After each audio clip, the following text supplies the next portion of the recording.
Good afternoon. Hope you're having a great day.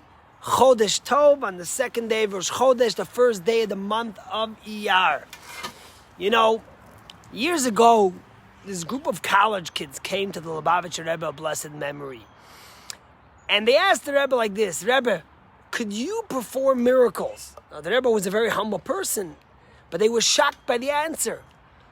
The Rebbe says, yes, I perform miracles, and in fact, I'm going to perform a miracle right now. The students were shocked. And the Rebbe looked at them, and the Rebbe says, if each one of you chooses a mitzvah, a commandment, a good deed, that you feel is impossible for you to do, that it's beyond your limitations, beyond your grasp, and you go out there, and you resolve to do it, and you do the mitzvah, then each one of you have performed the miracle. What does a miracle mean? Miracle means going beyond our physical limitations, going beyond the finite into the infinite. And really, each one of us has that possibility, that capability. I think it was Montgomery who said, the possible, the things, the not so hard we do right away, and the impossible takes a little longer. This week's Torah portion, and the first is a double portion. The first portion is Parshas Tazria. And we read about the laws of giving birth. Now, giving birth is a very unique and miraculous event. In fact, the rabbis say it's the closest that we get to being like God. It's the greatest miracle that us human beings could do, to create a human being. And in fact, the rabbis tell us in the Talmud that for every single miracle and thing that happens in the world, God has angels that He gives it over to accomplish. There's one thing that God does not have any angels for, and that's for childbirth. Every time a woman gives birth, God is standing there with them, and God is helping them. You see, giving birth is so amazing, it's so miraculous, yet at the same point, it doesn't come without pain, without hardship, without challenge. So many women who would love to be pregnant, and so many who have hardships in their pregnancy, and then of course the labor and delivery.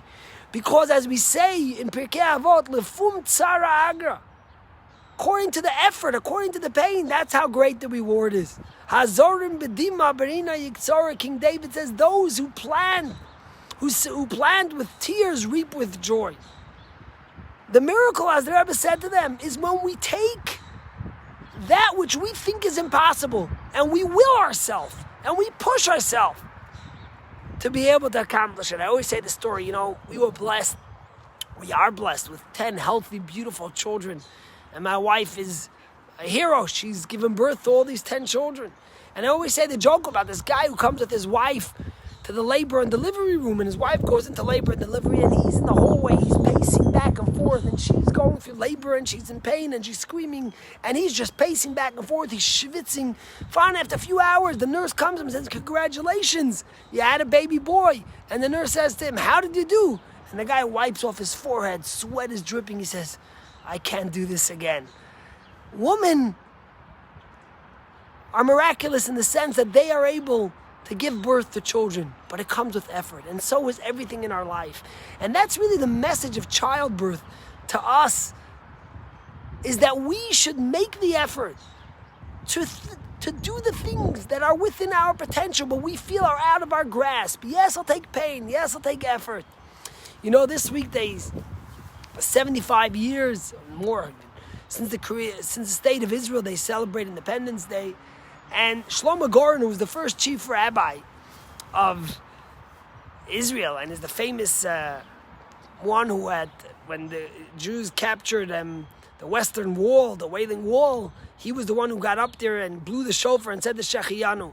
So he made a deal with Ben Gurion, the first prime minister of Israel, that every single army base should have 3 things.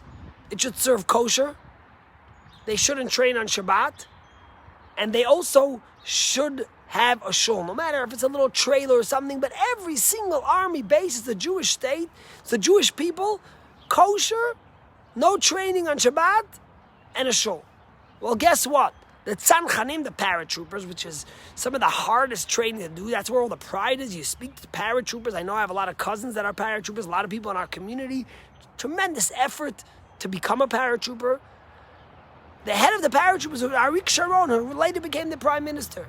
And when Goren came and pushed that this should happen, he said, are you kidding me? Are you crazy? Why should I do this? There's not one religious paratrooper in my whole groups of the Tzanchanim. Why should I go through all this effort? Not train in Shabbat, have kosher food, have a shul, even if it's a trailer, if there's no one that's going to do it. And Goren pushed him. So Arik Sharon says, I'll make a deal with you. The first observant paratrooper that passes and becomes a paratrooper, I will do all three things. The first one, that's the deal. Fine. He looks at Arik Sharon, Rabbi Goren, he says, I want to become a paratrooper. He says, you're a rabbi. How are you going to become? He says, I want to come. I want to become a paratrooper. He says the paratroopers, when you see them flying from heaven, they look like angels. They look so spiritual, so holy. They're fighting for our people. How could we not have a shul for them? How could we not have kosher for them? How could we train on Shabbat? He says, fine, no problem. Shlomo Goren, chief rabbi of Israel, went and he took training. He even fell. He hurt himself. I think he broke some ribs or something, but he pulled through. And one day, Arik Sharon watched as Chief Rabbi Goren flew out of the parachute and became a paratrooper and passed the test. Until today, all the Tzanchanim groups have a shul, even if it's a trailer. They have kosher, and they also don't train on Shabbat. And today there's many observant and religious Jews that are in the paratroopers. In fact, I have cousins that are there that are study Torah and are extremely observant, all because Shlomo Goren said, if you will it, then you're able to do it. As the Rebbe said to these college students, you know what a miracle is? If you resolve to do a good deed, a mitzvah, that you thought is impossible, and you go out and you do it, you perform the miracle. My friends, get out there. Perform a miracle today. Do something that you thought was impossible, you wanted to do. Because you know what? You could do it. And when you push yourself, God will stand on your side and help you do it. Have a good day.